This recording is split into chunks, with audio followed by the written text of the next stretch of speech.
got a 2134E Union mortise deadlock in the vise here, and I've popped a training cover on there, which I don't normally recommend. Training covers do not hold the lock or the levers in the same position as when you got the cap on. But what was interesting about this lock is it's a nice illustration of binding order. So what I'm going to do is just pick up the tension there very gently. It's pulling the bolt stump into the lever pack, and I'm going to lift the lever closest to the bolt there, and you can see that's lifted up and it's now tapping, and that's actually in its true gate. So let's go to the next lever, and as you can see, that lever is not binding at all, not like the first lever did. So that one's not ready to be picked. So let's go to the next lever along, and that is binding. So I'm lifting that up, but it's only gone so far.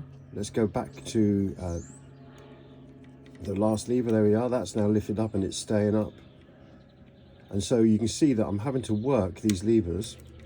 So those first three levers now are all finally settled into their true gates.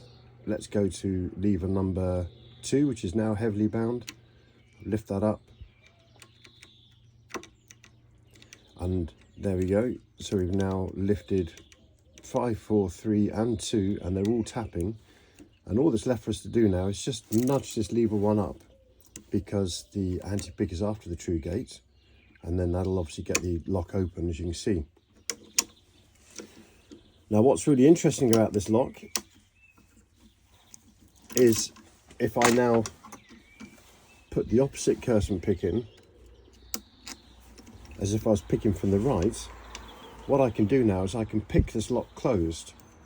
So if we put the pick underneath, you can see that the low lift lever there is actually already lined up for the bolt stump to pass back through. But the rest of the levers are all high lift.